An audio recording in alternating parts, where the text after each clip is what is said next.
What's going on, Samson Strength Coach Collective listeners? Appreciate you guys tuning in today. For our episode today, we have Spencer Brown, Director of Strength and Conditioning at Dartmouth College. I've known Spencer for quite some time, and he actually had me present at one of his clinics. So it's a pleasure to have him on here. He's got great thoughts and a great way of articulating those thoughts. Honestly, to try and give you a preview of all the different topics that we cover in this podcast would be a waste of your time. There are so many. We kind of bounce around a little bit with some good flow to it, but he's got some incredible messages in there, especially for young strength coaches, young athletes, older strength coaches. And ways to kind of handle specific situations when it comes to the inner working dynamics of a team aspect, the inner working dynamics of training, and obviously kind of creating and understanding how to be a director at a high level. So a ton of good stuff here. Let's get to it.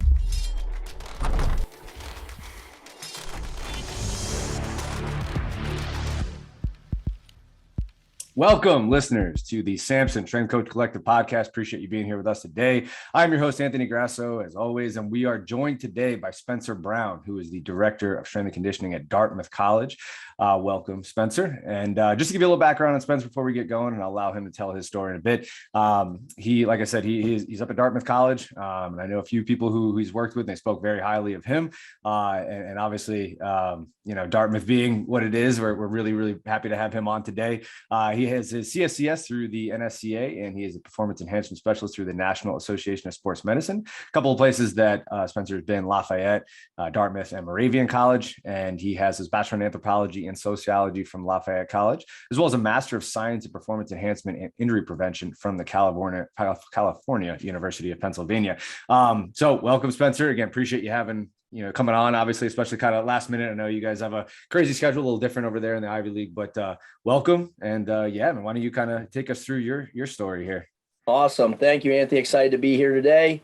Actually, we're in a little bit of our dead period right now. Like you said, our schedule's a little bit different. Everybody else is already in their summer training, intensely preparing for whatever is coming up this fall. And we actually are closing out finals. Today is the last day of our finals. And here it is, June 7th, and we're still in school where most people ended their training or exams like in the first week of May. So it is a slightly different schedule, but excited to be here. Glad that I could have the time to be on here with you. Obviously, I've known you for a couple of years now and had the pleasure to have you speak at one of our clinics and get to know a little bit about you over the years as well. Obviously, like you said, I'm at Dartmouth College now. I've been here since 2014.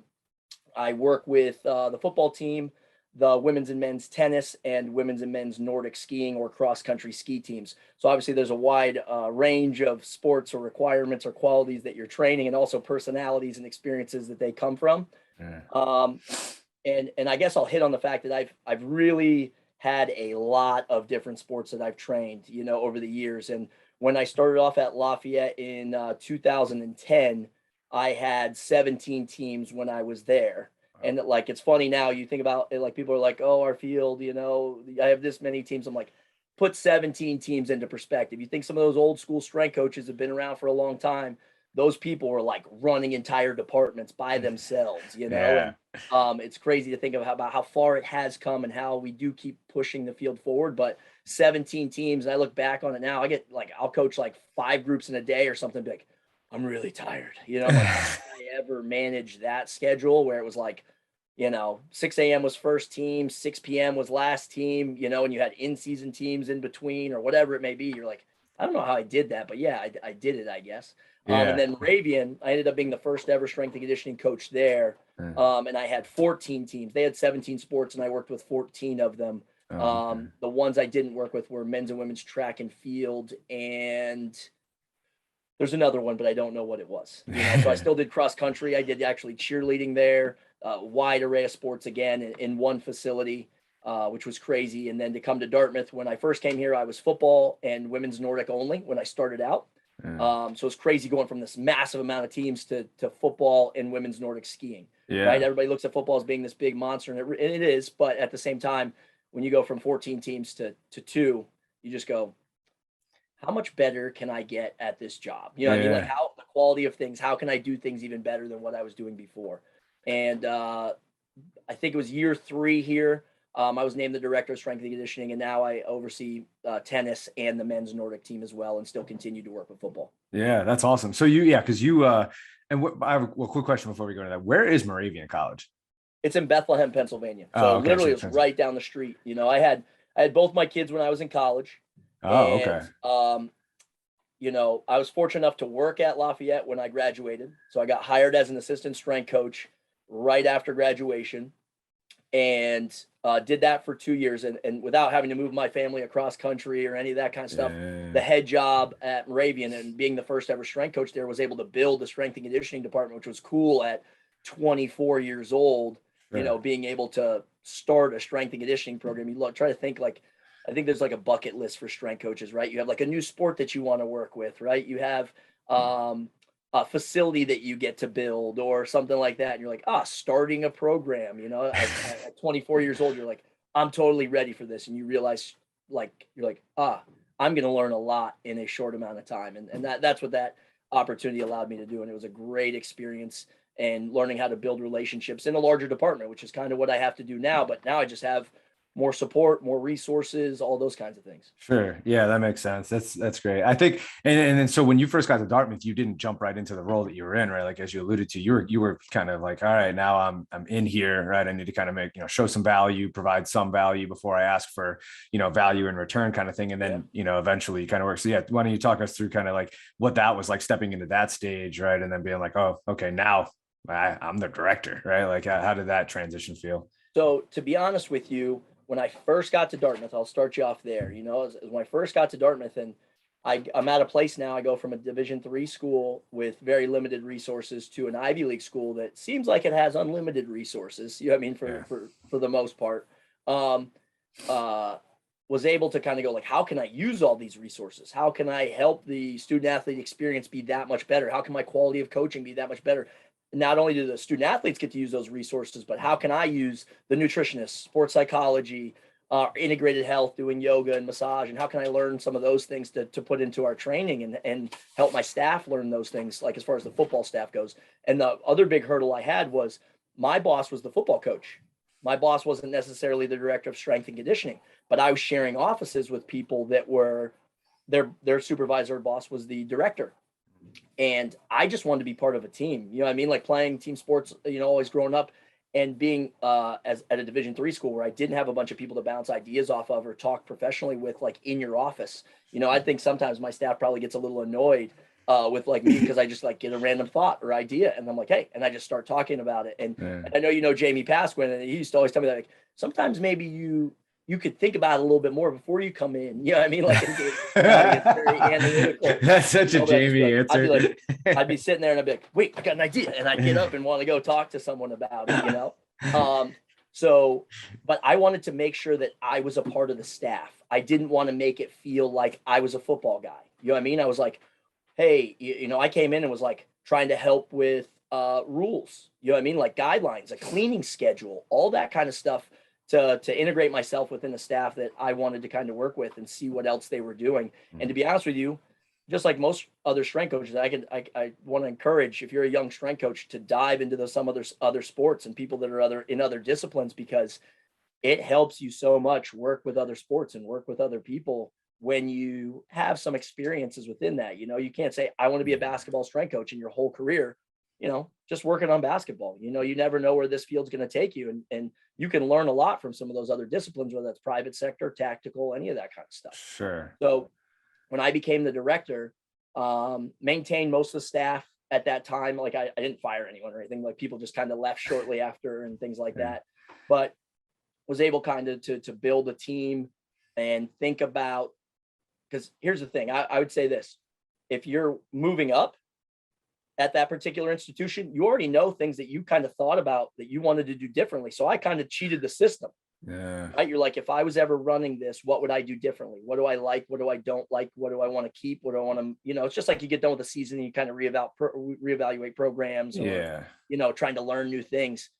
I was named director. I was like, hey, here's the key things that we want to change. And I'll tell you this, it is ever evolving. It is not a concrete, like, oh, I would do this differently.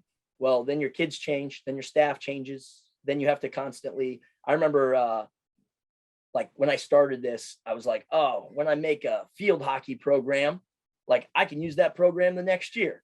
I've never used the same exact program any year. Right. You always go like, I look back on some of that stuff. I go, wow, that was really bad. Now we got great results. You know what I mean? Like people, like the great buy-in, kids got bigger, faster, stronger, great culture, all of that stuff, the things that I think are really valuable.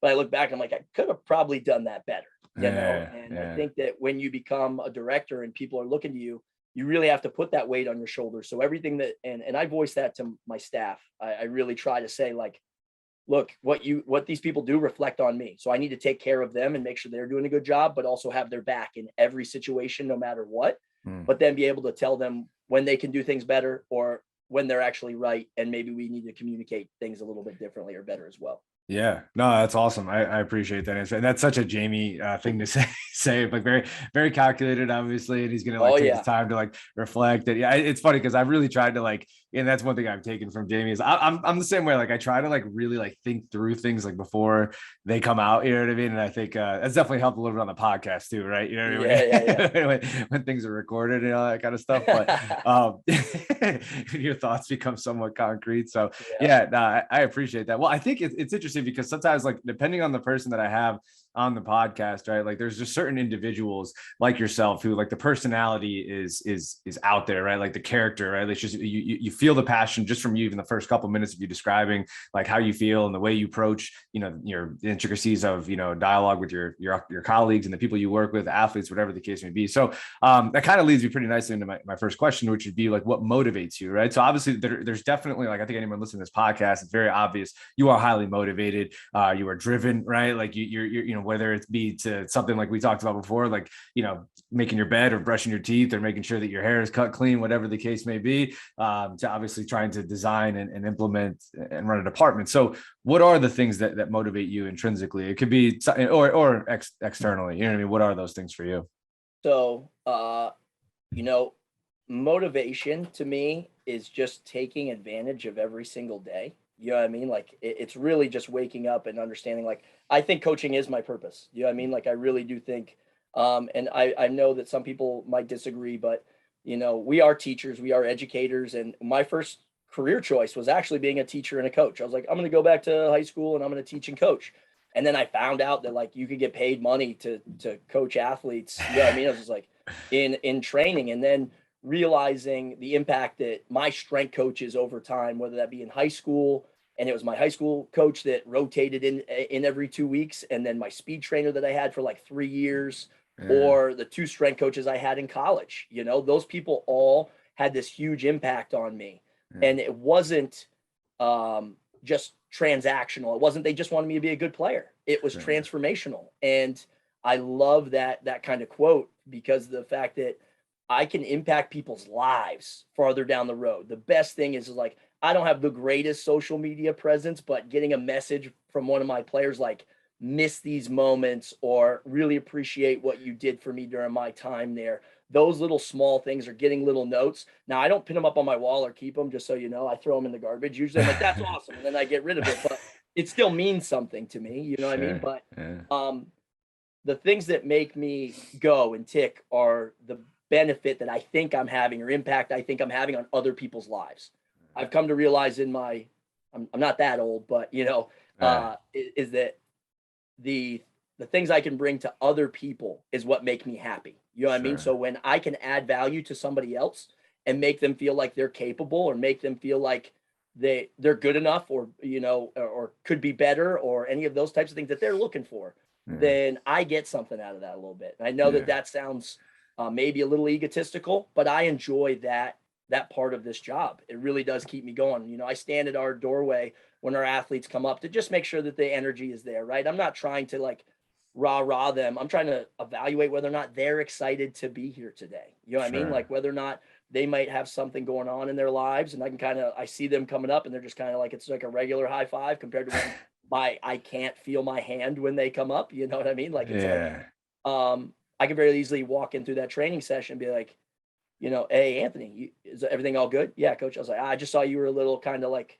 slow coming up, or, you know, he's like, no, I'm good. You know, and you just kind of can check in with them. But those little small nuances that you're investing in someone's personal life, I think as a coach, it still carries over into their athletic life as well. You know what I mean? Yeah, absolutely. And to go back to something that you led in with, I think the idea of really maximizing and taking advantage of every day. I know it sounds really cliche, but it's funny. I was driving home the other day and I was listening to this story.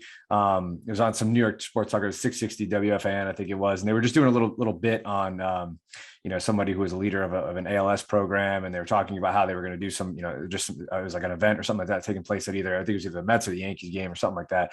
And I'm sitting there, and this guy's like really describing the story of like his mother who suffered from ALS and some other things. And I was just sitting there, and I'm thinking to myself, I'm like, man, like it's really hard to like listen to these things. And like I didn't change the channel. Like normally, I'd be like, all right, I'm gonna put on some music or whatever. It's gonna be driving. But I was like, you know what? I want to listen to this story. Like, I really think it's important that I listen to this story and like really take, what's going on here. And I was thinking to myself, I'm like, it's hard to listen to these stories and not think I need to go do something. I need to get up early. I need to go make sure that I'm active every single day. And of course, like, individuals like we're coaches, right? So like naturally we gravitate towards, we want to wake up, we want to go train, we want to go do like, you want to train twice a day, whatever it is, you know what I mean? You're going to be coaching stuff. Yeah. But even just like in every other aspect, another facet of life, it makes you wonder. It's like, yeah, even when I am feeling a little down or a little fatigued or whatever, it's like I kind of want to continue. Like it's like because at what point am I not going to be able to do that, right? Yeah, and and I think that when you realize the fragility of life, you know what I mean. You realize that you don't know when it could be taken away, and as sad as death is, it's one of those things, or loss, any loss in general. It makes you really appreciate what you have. And I actually got some of my, I'll use this as another slight plug, but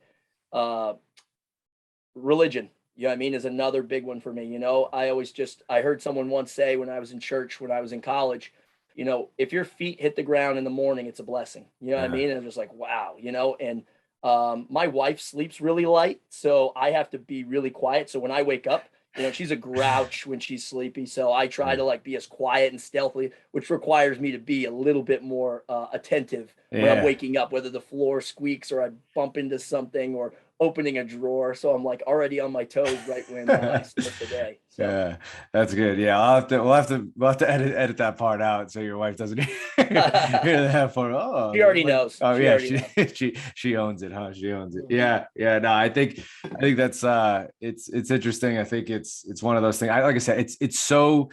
I know it's cliche, and I know, like, even myself, sometimes you hear like a lot like these inspirational quotes, and you're like, yeah, like I get it, because like obviously, like given the success rate of you waking up versus the days that you haven't woken up so far, it's pretty damn good, right? Like, so like I think it's easy to get comfortable. It's like driving to a bunch of places. Like naturally, we get comfortable driving, and we start to kind of take that wall down and that attentiveness, just because the success rate that most of us have had when it comes from getting from point A to point B is pretty damn high. And that kind of allows you to get comfortable sometimes. And that's when mistakes happen and we take those things for granted. So yeah, no, I think that's a great point. And I think, to go to the religion thing, like without getting like too deep into some of that stuff, like I'm at church every Sunday, and I think the same thing. Like first thing I think when I wake up in the morning is like, thank God I got another day. Let's go make something happen. You know what I mean? And it may not be the most adventurous, spectacular day, but it's like, I got another one under my belt. Sure. You know what I mean? So, and obviously, to go back to what you said before, like you talk about the energy that you have, and the overall energy that you feel or may not feel from certain athletes coming into some of the training sessions, or just people you come across throughout the day. How do you go about kind of creating? Because obviously I would imagine, like from what I see and from what I've heard from a lot of people, like everyone who's worked with you, worked under you, played for you or whatever, there's this certain, like, he's such a great guy. You know what I mean? He just makes you want to run through a wall for him. So how do you go about creating that buy-in, right? Like it's buy-in, whatever terminology you want to use. I know it's like everybody kind of, the terms change every single year, right? But it's like, how do you go about creating that? Because all the feedback I get and everything I hear about you is like, yeah, this guy's, he's just great. So I always say that better people make better teammates.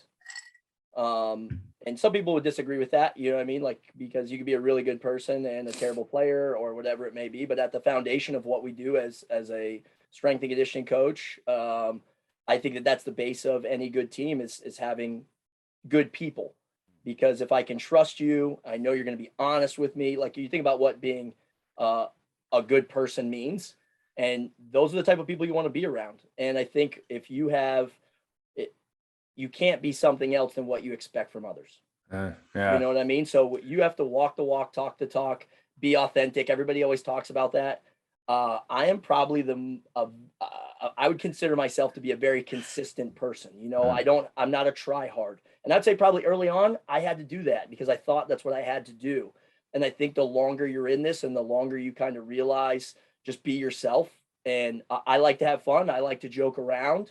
But I want to have the effort be very high, the attitude, very focused. But at the same time, there has to be a balance between our attitude, effort, and focus. You know what I mean? So if we're able to have fun and still be focused, right? It's like when you have kids come in that are loose, right? You're like, hey, it's going to be a good day. I think they feel pretty good. Yeah. I would say there's not many days where our athletes come in here that I work with anyway, that I don't take that into account. But also that I rarely see it. You know what I mean? Like I think creating a culture of people who understand, and I'm not just talking about like knowledge of training. I'm talking about understand how what you're doing is going to impact them as a person or as an athlete, and how doing your best. I always say treat everything like it's number one. You know what I mean? Like, so you're here for an hour. Do your best for this hour. You know what I mean? You got to go to sleep. You might as well just get good sleep, right? I got to eat. Why don't I pick good things to eat? You know, I got to study. I might as well just focus and study and not be distracted. So, and I know that that's not always attainable, right? Everything can't be number one, right? It really can't. But where you pick and choose to use your time and your effort is going to show, right? If I spend more time on schoolwork, or if I spend more time on meditation or whatever it may be that I'm trying to aim towards, I'm gonna get that benefit. Sure. You know? So for some of our athletes, it's got to be reflexive, right? And I put a lot of ownership on our student athletes. I want them to own their results. You know, I just got a message this morning saying from a kid that he's like, Coach, my bench max went down. I'm like, yes, it did. And he's like, because you got this many reps at this weight. And I was like, because you missed 2 lifts on days that we benched. And we had spring ball before that. So our last 3 real training sessions, you missed 2 of our bench sessions. And I was like, those are your results. You know what I mean? I can't say that because everybody else went up and everything, and you're the one guy that went down, that my program was a failure. You know what I mean? I have to make you own your results.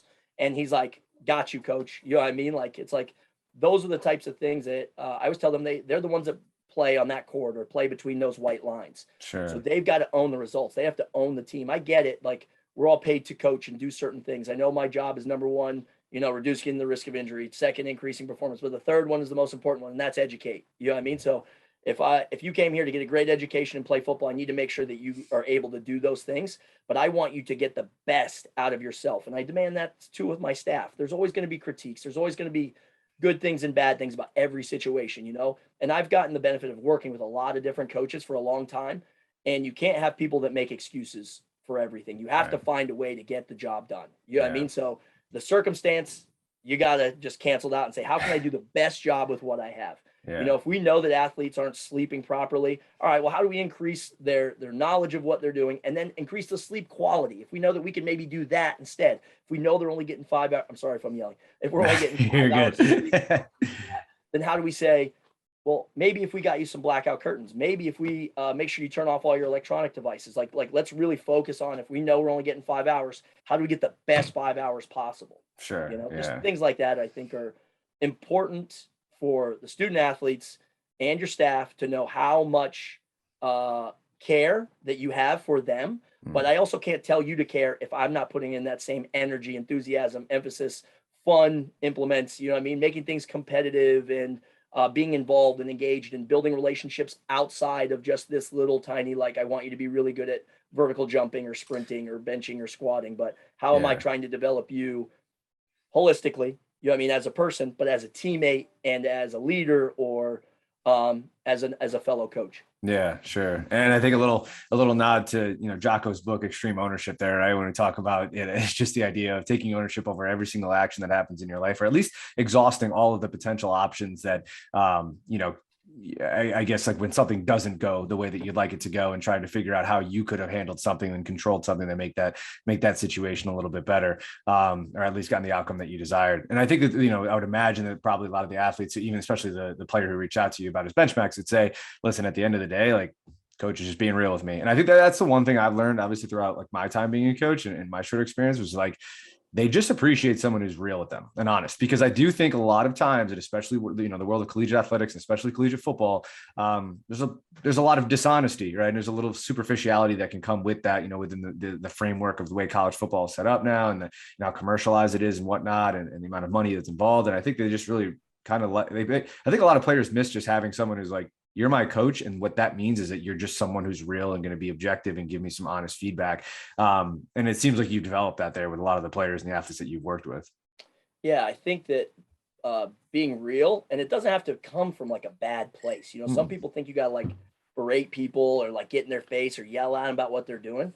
Yeah. Like I said, I could just be like, well, you missed 2 lifts. You know what I mean? Like, and or somebody's doing something that you see very seems like, well, that's why you're not going to be on the bus. You know what I mean? And they're like, like, I didn't yell at you, and I didn't maybe even say it in a big group. I said it to you in your ear, and you just be like, well, maybe that's why you're 3rd on the depth chart. It's because the 3 guys in front of you like value this a little bit more than you do. You know what I mean? It's just transparency. Yeah. You're just like, that hits home sometimes. You know what I mean? You don't have to yell at somebody or avoid that hard conversation, because again, if silence, is a weapon. You know what I mean? Like, it really can be a bad weapon for a team, that if you don't express where those flaws are, where those are. And I'm not saying like overcoach things, right? I'm not saying like overcue. We know those small nuances. Like, you could have like 14 different requirements for the RDL, but you could just be like, push your butt back. And you're like, oh, look at that. I didn't have to say anything else besides that point, and it's like for kids to kind of be, take ownership and be reflexive, and look at we got a whole wall full of mirrors that they see themselves enough. They should be able to look and see who they are and what they're about. Yeah, definitely no shortage of athletes looking in the mirror at especially post lift. Even in your phone, you can hit the reverse button and look at it. Yeah, exactly. Always looking for a way to find a mirror. But so to kind of talk on something that you mentioned before, right? The idea of like valuing and prioritizing, right? So like, you preach to your athletes like, hey, listen, if you want, like, it's not everything can't be number one, but if you value something and you prioritize it and it's something that's meaningful to you, then it needs to be at the top of your depth chart, right? How do you kind of go about this dynamic? Because I think what I've started to realize a lot more, like, I think in the early part of my career, I was constantly trying to like focus on, like, I would get these questions in interviews and people would be like, talk to me about Anthony Grasso, not the strength coach, just like outside of strength and conditioning. And at that time, I really couldn't tell you anything else. Like, I remember like that, I got asked me, like, I was like interviewing for like a GA spot, I think. And I was like, they're like, talk to me about that. I'm like, I don't know. I'm like looking around. I'm like the only dude in the weight room at that time. Like, everyone's on spring break. I'm like, I don't know. I'm just like in here. Is all I do, is all I know, right? So there was no separation between that. Right. And now I focused on kind of like handling that throughout the years after that. Right. I talked with the guy who interviewed me, and I was kind of like, yeah, like, he was like, I didn't love the answer, because he's like, you don't have anything else to you right now. He's like, I'm sure you're interested in other things, but like, he's like, I want you to have some other subsets to yourself. Right.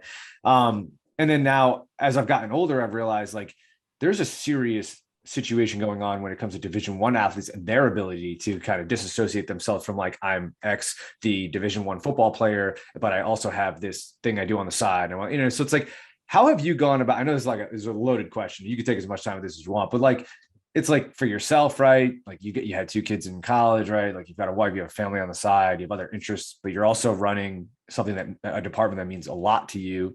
And then you're also dealing with athletes who are trying to figure out like, okay, I'm like 18, 19 years old. It's like, I'm going to school to pay, like to play, but at the same time, like, I have these other interests too that I'm trying to pursue. Like, how do you navigate that like balance, or is there no balance, right? Like if you want something, it's like, I think there is, you know what I mean? But again, it does depend on your priorities. You know what I mean? So like, as a young dad, young husband, young strength coach, my priority number 1 was providing for my family. So I needed to be committed to that as possible. I knew what I wanted to do. I knew and what I needed to do a good job, right? And be successful at it, right? Because if I don't do a good job, I'm not a strength coach anymore, right at the gate. I'm like, okay, got to find another career. Right. But being able to provide for my family was my first and utmost concern, right?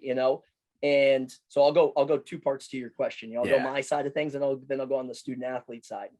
And that question, you do have to have. I was just talking with another strength coach about this weekend. I'm like, the normal progression of a strength coach is like, what? I do need hobbies. So I'm going to learn how to cook. Like, this isn't really that far off from what you're doing in the first place, right? You're just trying to find more knowledge about nutrition and calling it a hobby by learning how to cook for yourself, know? Right. But with that being said, I do believe life is all about balance. But it doesn't mean that everything is equal. You know what I mean? It's a balance, like you're balanced. But if I love this, then I put more time to that, but I'm still balanced because I'm choosing to put more time to that. Sure. You know? So for me, when I was a young dad, husband, strength coach, I knew that I loved training. You know what I mean? And and I think a lot of young strength coaches that are former athletes struggle with this early on, from what I've seen in the people that I've worked with, is that disassociation from sport in the first place, right? You have that energy of being like, I played college when I played. And it's more about your, like, sometimes it can be like your lost times or things that you would do differently. And don't get me wrong, I've learned a lot from my experiences as an athlete, and where I maybe fell short. I was great at training, average at football. You know what I mean? That's what I always tell people. It's like, I was great in this area and average here, you know, it's like, and even lower on the classroom side of things. But those were my priorities. You know what I mean? So that's really kind of what I thought I should be doing. And now as an adult, I realize my family is still like the most important thing, but I work way more than I spend time with them. You know what I mean? But that's okay, because that's what I need to do. And trust me, I got teenage kids now, so they're like, they don't want to hang out with me as much. I wish I would have planned it out maybe a little bit better, because then they don't want to be around me as much. I could actually hang out in the office, but now I want to hang out with them, but now they don't have the time. Yeah, right, yeah. But I think that as an athlete, it is a business, you know what I mean? Some of those bigger schools and things like that. And it is somewhat transactional and things like that. You see that a lot with those higher performing schools and those kids that they're recruiting being like, I want to be in the NFL, and I'm not saying that people go to smaller schools don't do that, because we see that every single year. We see more smaller schools and things like that balancing out. You see more kids maybe spreading it out a little bit instead of maybe going to some of those powerhouses so they can be that particular player. But at the end of the day, you have to figure out, and I think this is a major job of either the sport coach, but as a strength coach as well, being the primarily resource during the other 75% of the year, for us, is getting them to understand the value that is added to them, to their overall development, by being on time, being a good person, working hard, showing up every day for other people, being a good citizen, doing well in school. All of those things, how they transfer over into your life. Yeah. You know what I mean? Whether that's your husband, father, son, whatever your relationships are, coworker, whatever it may be, you're learning skills that are transferable. For me, I want them to think about their future as a continuation of their athletic career. The sport they played was just the thing that they were committed to. Now you have to be committed to something else. So I do think there's an educational piece to it of getting them to understand. And I played with guys that had that mindset, like, what do I do now that I'm not? You're like, you're the same person. Yeah. Yeah. You have to now commit that to something else, though. That same, you know what it's like. And I've told my daughter this. I want to see you just be, no matter what it is, commit to something in your lifetime. And it might be when you're 12 and it might be when you're 30 years old, but commit yourself to something, to know what it takes. You know what I mean? Like to see it all the way through, reap what you sow, you know what I mean? Like to the highest degree. And then you can transfer any of those skills to whatever it is that next thing that steps in your way is. Sure. Yeah. Yeah. Cause now, and I think especially for young kids, right? Especially nowadays, I think there's so much talk around, you know, and it's like kind of a whole separate subject, but obviously there's a lot of talk around just like the, you know, anxiety and depression rates and things like that. And these words are thrown around, right? And a lot of it is built around, you know, especially I'm assuming your daughters kind of grew up on the internet, right? Like that's kind of like that's what it was, right? Like we had like social media when I was growing up, but like not really up until I was in my mid 20s, right? Not when I was in like, you know, 10, 12 years old. Whereas it's a lot different for kids nowadays. I think their perception of things is so different, right? So especially for young collegiate athletes coming in here with their perception of what, you know, they see versus reality and how to approach these things, it's almost, you know, it's almost dangerous. Like that's kind of how I felt with, like, you know, you talk about like that third piece being education, right? Like that was the one thing I felt like when I was working in collegiate athletics, I was just like, man, like are these kids actually leaving here with like, yes, like some general understanding and education around like physical preparation and healthier lifestyle habits and things like that. Like I want them to leave with those things, but like, are they actually leaving with the ability to like step into a job interview and wow someone, you know what I mean? The ability to step be empowered. Yeah. You know, I know some people like knock on that word, but I want the people that I work with to feel, like I said, that ownership, because then that gives them like power. You know what I mean? That gives them confidence. That gives them the tools that they've earned. You know what I mean? Not that they've just like kind of like walked in the door and magically all these things happen. You know, you earned it. So I think that comes from that'll come from their experiences, and that'll build confidence and make them feel more comfortable in those situations. Sure. Yeah. How would you go about handling a situation where you have, athletes at Dartmouth who maybe don't like show those particular skills, the ability to like lead or even the ability to pick who the best leader is to follow, right? Like that kind of thing. And, how do you kind of go about handling some of those athletes, right? Because I think those are the ones that we're talking about. It's like you have this Division I athlete, maybe they're still kind of whatever, like everybody's got these different circumstances, right? And they're trying to figure out how to find themselves amongst a group of intimidating individuals or an intimidating atmosphere. And, right. But it's like, well, it's easy for me to say, hey, I'm going to give this guy the ability to take on more ownership and leadership within the team because he's earned the right to do so. But this guy's like really, really behind and he's nowhere near. He doesn't have any of those types of qualities. Like, how have you, do you come across those situations often? Like, how do you kind of, I think that you've got to individualize what your messages are to your kids. You know what I mean? So like all the time we get these kids to jump like 40 plus inches or run really fast. And we're like, amazing, great job. You know, it's like everybody's journey is their own.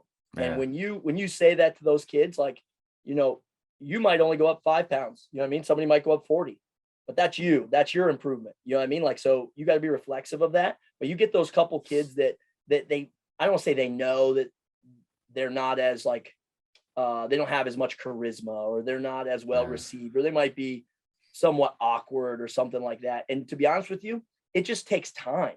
When I was working during a sports psychology internship I did, the guy that I worked with said that confidence comes from positive experience, and I learned to kind of disagree with that and just say confidence just comes from experience. You know what I mean? Like, so if you have someone that has just been through all of these things and they're doing the same things, they've earned that respect. You know what I mean? Like, so they've earned the respect of their peers. And I try to make that known to the team, you know what I mean? During our messages, kind of like planning those scenarios out and knowing and acknowledging that everybody has strengths and weaknesses. And figuring out what yours are. You know what I mean? So we had a kid here a couple years, and this says a little bit about his character. He's now a Navy SEAL, so it's a little bit different, but he was a walk-on. I don't think he played a snap. But he used to beat people in 300-yard shuttles like that we did early in the winter time. You know what I mean? Like, and for me, I was like, yo, like, let's acknowledge that moment. Let's acknowledge that victory. And then let's acknowledge the people that were coming up short. And you know what I mean? Like, and get them to realize that. So you have to acknowledge the role that everybody plays, so as a coach, it's not just your top guys. It's not just your most talented or kids with most stars or whatever it may be. It's this room and me don't care about any of those things. I care about you getting better, and I care about you taking care of your teammates, but it's always acknowledged. You already talked about this, like those conversations you have with someone, I always say spotting is caring. I know it sounds silly, but even having someone like go up and being like, I care about you because I'm going to pay attention, make sure this bar doesn't crush you, or I'm going to make sure that you stay safe during this exercise. Or I'm going to say, let's go, Anthony, before this set.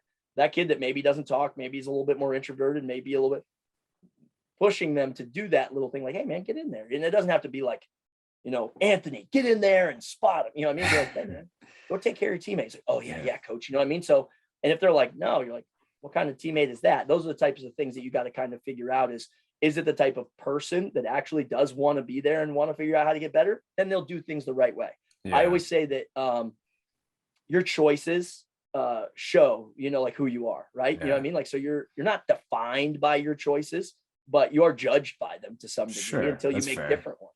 So if I would say, if you care, then you make good choices, so like if it's important to you, you set your alarm, right? If it's important to you, you'll go spot that teammate, or you'll say, if it's not, you won't. And then if it becomes a habit, then that's a problem. Then there's more opportunities for you to be shown in a light that people say that you don't care. And sometimes just being aware of that, even if we got a room of 60 people, still being observant of what's going on and how each one of those individuals interact or how they're engaged with their teammates is an important part of our job. Yeah, absolutely. That's a great answer. And I appreciate that you have the wherewithal to really try to sit back and observe the room and really and have enough care, right? Like emphasize the word care, to really analyze the room, take a look at that, and obviously be able to dissect the current, anatomy of your team, right? For lack of better terms. And I think, going back to the spotting thing, it's one of those things I've always talked to people about spotting because I've always thought that it was much more than just making sure that your teammate was safe or just spotting for the sake of spotting, right? And I think like athletes always took it as like, oh, like Ant wants me to spot, even though it's only the second or third warm-up set, and just wants me to do it because it's just like something Ant wants me to do or whatever. And he's just being overprotective or whatever the case may be. But I actually thought that spotting showed a very, very strong amount of discipline because it was like, okay, I was able to, finish my set. And then I needed to make sure that I was able to like move past whatever just happened during my set and not even think about what I'm going to be doing during my next set to focus my energy and attention on my other teammate that I obviously care about and making sure that I'm giving him everything that I have. Because if I'm thinking about my set that I previously did or the one that's going to come up next, or I'm just, goofing off and talking with the guy at the rack next to me, I'm obviously leaving my, leaving my teammate up for interpretation. Anything could happen, right? So what you're saying though, right, is that is the evolution or next step to training, right? It's not just doing the exercise and following it properly. It's now, how do I help my teammates? How do I build relationships? How do I build trust? Sure. How do I hold the rest of the team accountable? Yeah. So now you have all these other qualities that aren't strength, speed, power, hypertrophy. It's like, it's that other thing that is a very, very important part to any athletic team or sport in terms of their culture.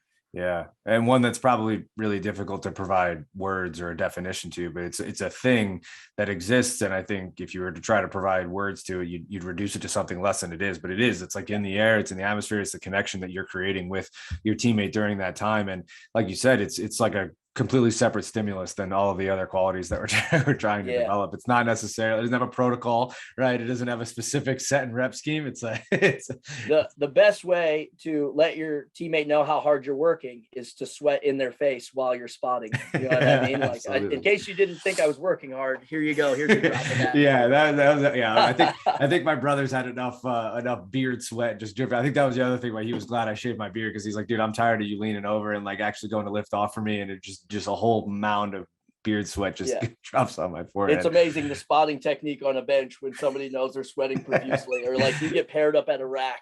We switch racks here pretty often in terms of like getting different dynamics and different communication skills with different people.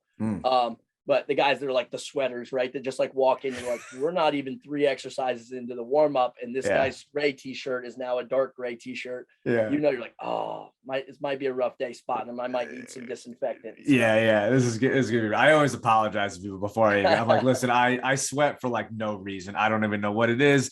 I'm that dude who's like, 3 warm-ups in, and I'm like, oh my God, I'm leaking already. I don't know why. It makes no sense. Not even that hot. I don't know what it is, but so moving on, I got like 10 minutes left. I don't want to take up too much of your time. I know you guys got stuff going on, but strength and conditioning at Dartmouth, right? Obviously you alluded to before, it's a little bit of a different schedule. It's a little bit different environment, a little different community than maybe some of the other places that you've been. How would you kind of describe, like, is it different? Have you had to approach it a little bit differently there? And then we can kind of get into like some of your thoughts on the current state of strength and conditioning and where things need to go, moving forward. But, the current pulse of the industry, I guess you could say. But, what are your thoughts on kind of how strength and conditioning and just physical preparation at Dartmouth may be different for you than it would be for somebody who's listening to this who works at a typical Division I university or a D2, D3, high school, whatever the case may be. Did you feel that right away when you got there? Yeah, I really did, because and I've just learned how, and I know as young strength coaches, sometimes people like to move around a little bit, and I think that you got to really see how things evolve, right? You really kind of get to know. I'll kind of go with where I started and where I'm at now in terms of how it kind of gets into my philosophy a little bit in terms of how I do things here. And it would be probably different somewhere else. Sure. So anybody listening to this that like goes like, this is my philosophy, it's like, just so you know, that philosophy better be very basic, because it's going to change wherever you go, know? So when I came here learning about, we have a term system. So basically it's 4 10-week terms: fall, winter, spring, and summer. So summer is an actual term. It's not like an off thing where there's just like optional classes. You change your plan and base it off of what year you are or what sport you play, what classes you need to take. All of that stuff will determine your off terms. So just to give you a little insight, there's athletes that I don't see from our very last game before Thanksgiving until after spring break. Wow. Okay. There's a large chunk from football that I don't see for months. Okay. That's interesting. Now, let's say they're also off during the summer. That means I've only seen them for 10 weeks in season. Well, 12 weeks considering preseason, 12 weeks in the fall and 10 weeks in the spring. And that's it. Wow. Okay. Yeah. So when you talk about how you develop people, one, obviously, I think COVID opened up a little bit more windows for us from figuring out different ways to communicate with people from a distance and not having them physically in your presence, right? Sure. But being able to text and use YouTube, and we use Team Builder as a software company that we use for our programming and stuff like that, and holding them accountable and having that level of communication as well. So there is some difficulties with that, but again, like we talked about before, in terms of building a team and a culture, when I email those 20 kids that are off campus or 30 kids that I haven't seen in months, every week with who's doing what they're supposed to be doing and who's not, then we have a level of accountability. Then our leaders on the team can communicate with those people. Then I can communicate and say, hey, how's training going? Like, oh, sorry, coach, I've been doing it, but this is what's going on. Then they come back and you get to see whether or not they did what they're supposed to or they didn't. Right. So coming here, I originally was like, oh, this is actually awesome because there's just these small little breaks in between, but I get them for a longer period of time. But then I realized they're actually gone. They're not here for all 4 terms. Right. Like, actually, this is different. So that was the first obstacle I had to figure out how to overcome to still build camaraderie, between people that are away, and people that are on campus, and push them to understand when they come back. There's people that have been on campus for 3 months, working hard, trying to take their jobs, all that kind of stuff has to come into play. But that was a really big hurdle to start off. And what I've changed is knowing if you can kind of think about residual training effects, and then also, when they came out during COVID with the 50, 30, 20, 10, we were just talking about it the other day, and how that kind of came into play a little bit to make coaches a little bit more aware of what those kind of safety guidelines should be, or work to rest ratios, or any of that kind of stuff. So when we have these long breaks or long periods of time, we can't have people coming back in 1 rep max. You can't have, if you don't have them year round, and and we've seen all the different things with rhabdo and heat stroke and all these different things, that some of the cases that have come up in college athletics over these past couple of years have been, all over media, every media platform that you can think of, whether that's, national TV or even your social networks that you're on. It's really put a spotlight on sports, college sports, athletes, strength and conditioning, athletic performance. And for me, what I do now is, instead of looking at this large, annual plan or, periodization that you use, you got to break it up a little bit more and say, well, what I do now, and this gets kind of in the philosophy of what we're trying to do. It's well, when they're under heavy loads, I don't want them doing that at home. I want them doing that here with me, so how do I build that up into our 8 week out of the 10 weeks that we actually get to train when they're on campus? And what do I want to do over the break? So I've always loved, and this is a plug for anybody that's listening that loves Charles Poliquin, but if you look at intensification, accumulation, thinking about the different blocks and basing that off of the sport and the time of the year, using those methods a little bit, anytime we're away from campus, I go with what I call reconditioning or accumulation or body composition or work capacity training, if you will, whenever they're away from campus. Because I like having them in between that, let's call it 65 to 80% range. When they're at home, I'll manipulate tempos and things like that. But again, it keeps them safer to where I don't see all those reps when they're away from campus. But even if they're done slightly wrong or whatnot, I can still know that there's safety in the amount of volume or the tempo or the loads that they're using.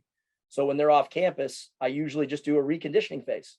So we get these breaks, and then when they're on campus, I don't spend a lot of time we still do tempo, we still do intensities, we still obviously do volume, but it's planned out a little bit better to focus on particular qualities that we need to have for that particular sport. Sure.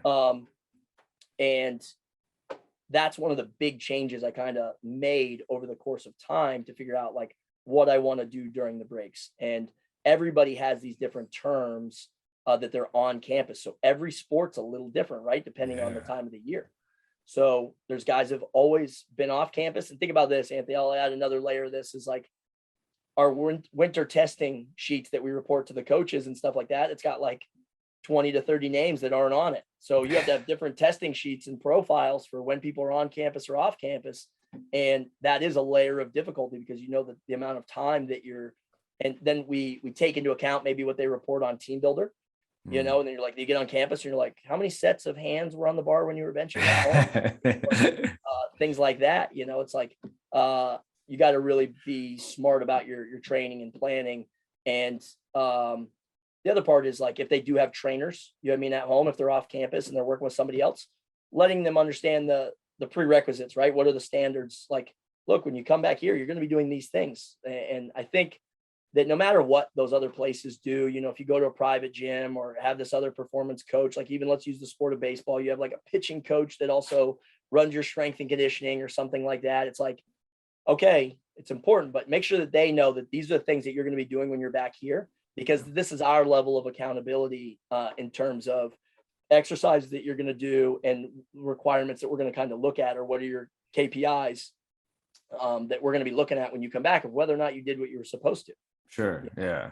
I think that's really important for a lot of people who are working with individual athletes on the side. Is like, take a look at what the collegiate strength coach is going, like regardless of what you believe, that doesn't really matter at that point. It's like, make sure the athlete, you know, is prepared for what there's going to be asked of them once they actually come back. For sure. And not exposing them to, because there's, we talked about that we're moving on to like strength and conditioning in the field. And I think that what it really comes down to is the types of things that coaches' expectations and strength coaches' expectations, right? And understanding, right? You can't come back from a 5-week break and plan on running a 40-yard dash and probably not having an injury. You know what I mean? Like, you could be well trained and still have an injury. Imagine what's going to happen when you don't know them, don't watch them, and having those conversations about what's safe and what's practical and what could be done instead. You know what I mean? Like finding a way to make sure that we can do some level of accountability. You know, we could do a vert and a broad jump, and it's gonna be a lot safer to do a one jump vertical or broad, you know, than a 1 RM squat or hang clean after long periods where athletes are away. Sure. You know, and having that, hey, you could do 80% for 4 after a long break, like a couple weeks off, like a 3-week spring break, and be able to say, you definitely could have got more reps, you know what I mean? Or using your tendos to kind of monitor the speed and be like, okay, you had this many reps in reserve.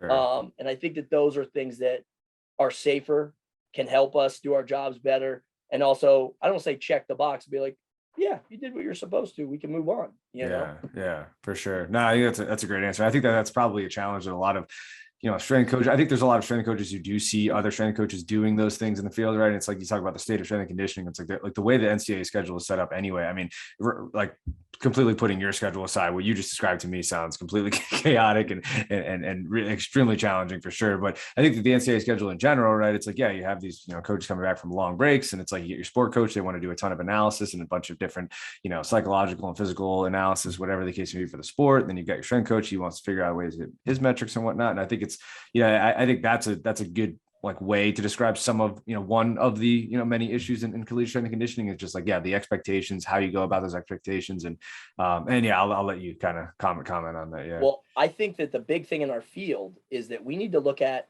and this is not just our field, I should just say in general, with a lot of the things that are evolving now in athletics or athletic performance, mental health, athletic training, strength and conditioning, how are we measuring success?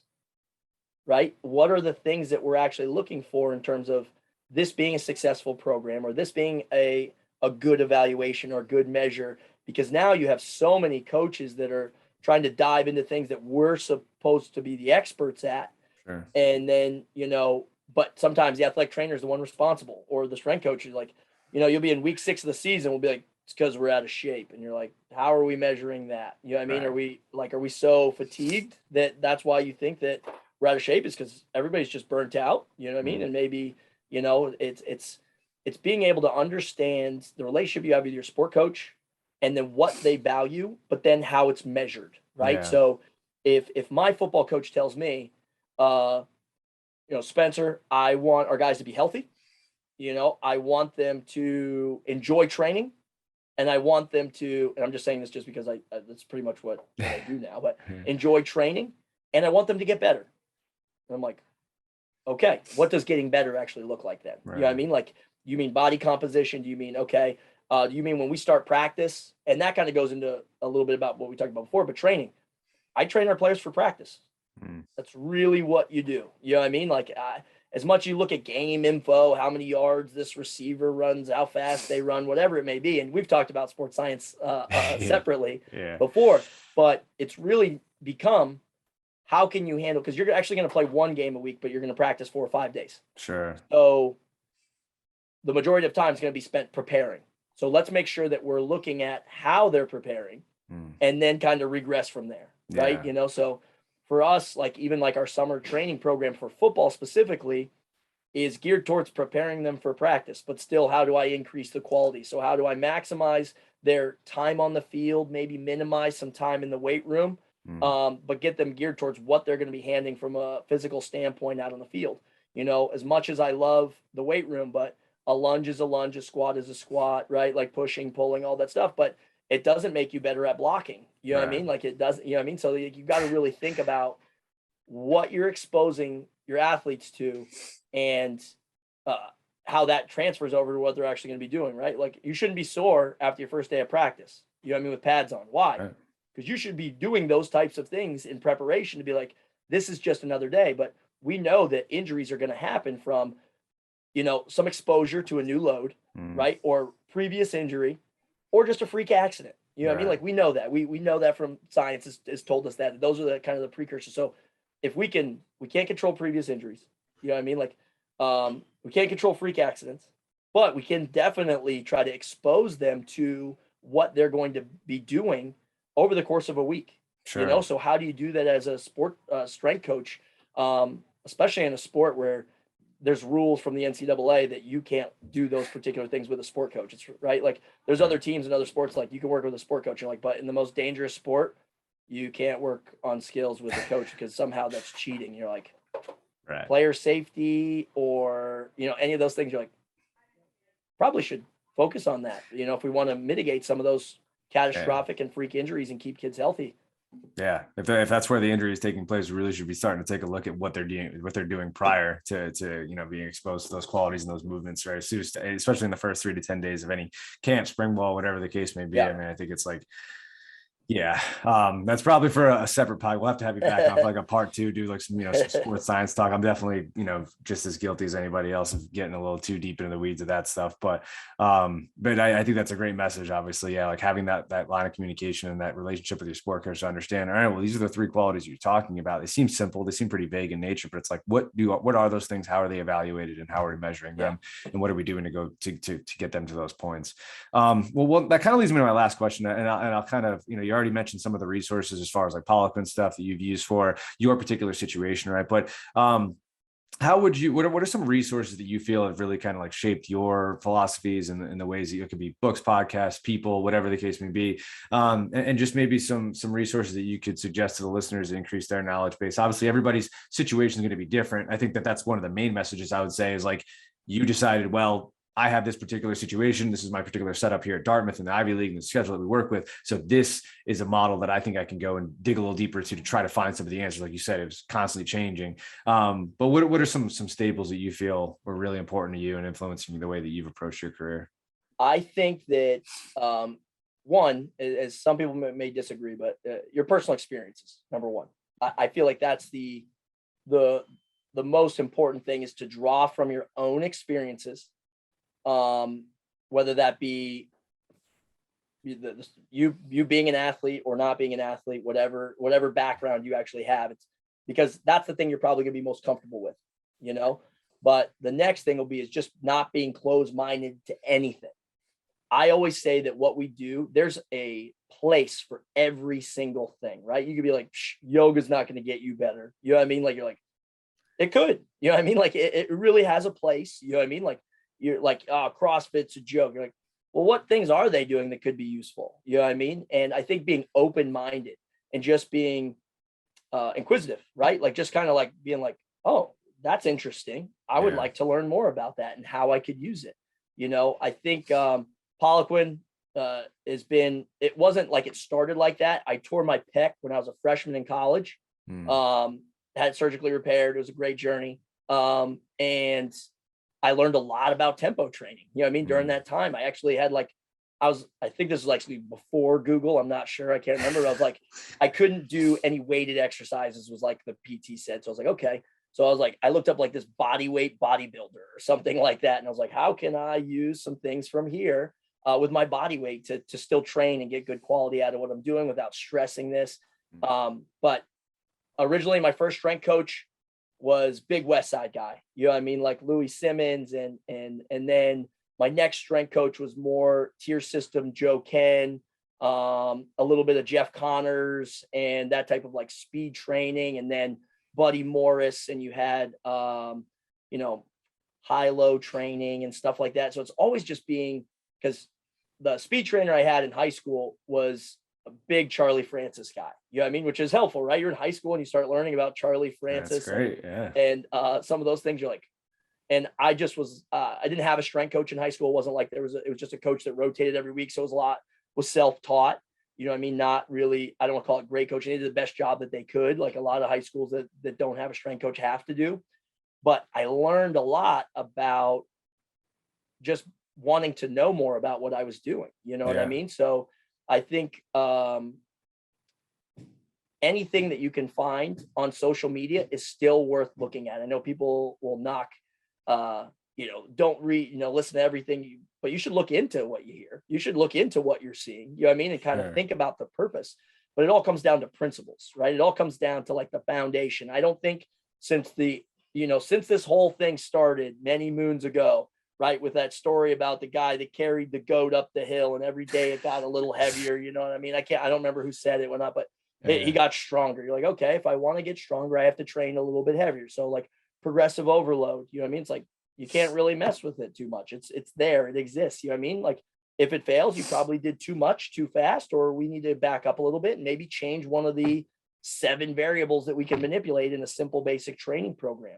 But I think that you look at the way that training is, like speed training is speed training, strength training is strength training. You know, it's like it's figuring out how those pieces fit and what works best for your kids to get them to either, and I don't want to say buy in, but get them to understand why they're doing what they're doing and make sure that you know how that's going to help them because of where they're at in their current state. You know, we have some of these sports that are taught by, you know, I'll use tennis, right? I work with tennis. They have like these performance coaches that are, you know, it's a lot of balance focused and things like that. And they're working with high level tennis players, like, but they're already a high level tennis player. So is what you're doing really affecting increasing their performance? Or is it just showing it more and just you know, I can't think of the word, but just reestablishing what you already knew, that they have good body control and they're explosive or they're, you know what I mean? But how do we then increase those qualities? And I think at the foundation, no matter what you see and what you read, it's always going to come back to those basic principles.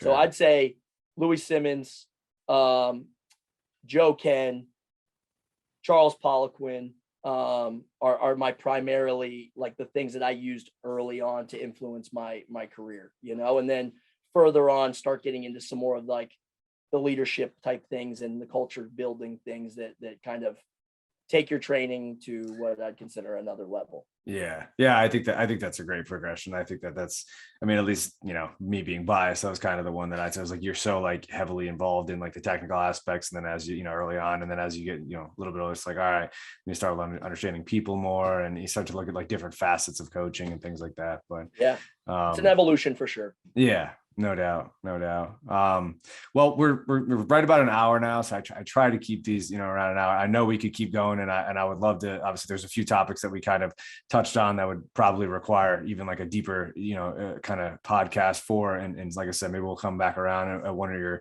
another downtime that you may have, but If there's any like final words, any final thoughts that you have for the listeners, any particular message that you want to send, and obviously like the, social media plug or any other work that you wanted to kind of, put out there, now would be the time to do it. And I appreciate that. Yeah, I'll leave you with this, Anthony. Be your best. You know what I mean? Just be your best, and figure out what that is, and create new boundaries for what your new best is every chance that you get. Don't stop learning, stop growing, and don't take everything, like, don't get defensive or be offended by people that are trying to give you feedback. Take it for what it is and grow and learn and keep going, keep moving on. No doubt. I appreciate that, Spencer. And did you, do you want to plug your social media, Instagram? I know you said you weren't the biggest social media guy, but you seem to do a good job on mine. I feel like I get good content there, No, so Instagram at Coach Spencer Brown. I don't even know, there's some underscores in there somewhere. I don't even know where it is, but that's probably the number one thing. If people want to reach out to me or anything like that, that would probably be the best one.